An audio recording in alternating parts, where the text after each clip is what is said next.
¿Qué otra cosa se puede hacer ante un mal tan arraigado? Porque se fue degradando el Poder Judicial. Fue un proceso de degradación progresiva. Siempre fue un apéndice el Poder Judicial del Ejecutivo. Cuando se diseña el sistema político mexicano, en el Porfiriato, se establece de que la Constitución se iba a respetar en la forma para violarse en el fondo.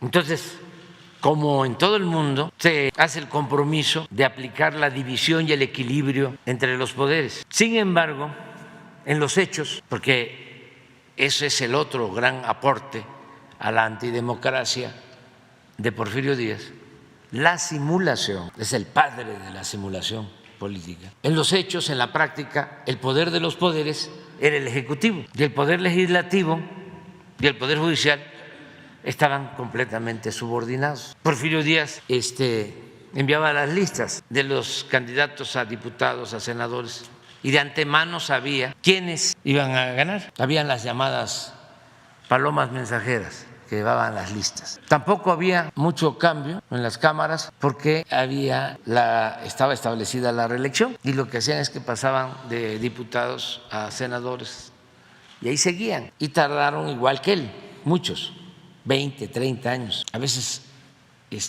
pues ahí fallecían. Y en el caso del Poder Judicial, lo mismo. Entonces, con la revolución eso no cambió, no pudo la revolución con eso.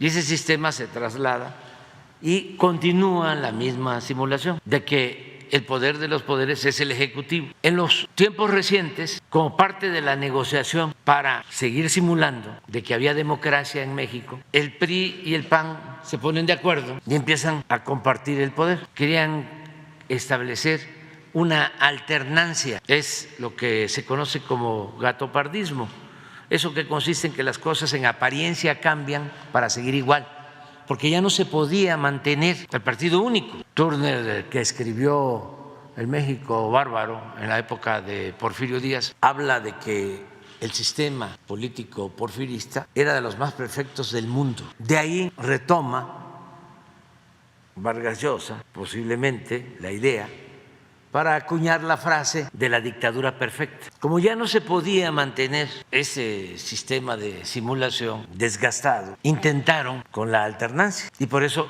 le abrieron el paso al PAN, aparentar de que se iban a dar los cambios, acuérdense de cómo hablaban de cambios, para que las cosas siguieran igual. Cuando empezaron con las negociaciones entre el PAN y el PRI, cuando se constituyó el PRIAN en el tiempo de Salinas, pues parte de las concesiones entregadas al PAN fueron espacios en el Poder Judicial. Entonces empezaron a llenar juzgados de abogados conservadores filopanistas. También fue el auge de las escuelas de derecho del sector privado. Esto sucedió con Salinas y luego Zedillo pues llegó a entregarle la Procuraduría de Justicia a un abogado panista y pues se entregó prácticamente todo el Poder Judicial. Entonces, ¿qué es el criterio que prevalece en el Poder Judicial? Pues el de la defensa de los intereses de la minoría. Es un poder al servicio de la oligarquía. No saben impartir justicia para la mayoría del pueblo. Menciónenme una decisión del Poder Judicial en favor del pueblo, así trascendente. Al contrario, todas las reformas que se llevaron a cabo durante el periodo neoliberal, las reformas constitucionales, fueron avaladas por el Poder Judicial. Todas las leyes, se recurría al Poder Judicial para que se declararan inconstitucionales las leyes. Se recurría al Poder Judicial para que se amparara a los trabajadores porque les estaban quitando sus derechos.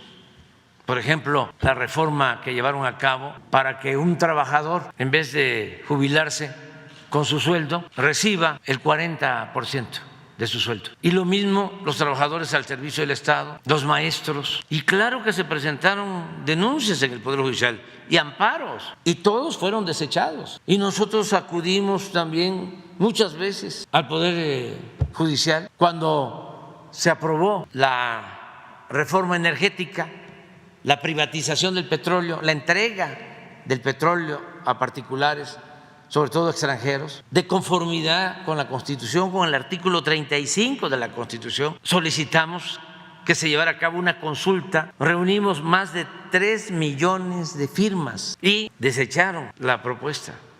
Es más, antes de que se hiciera el trámite, ya habían llevado a cabo el acuerdo arriba. Y así todos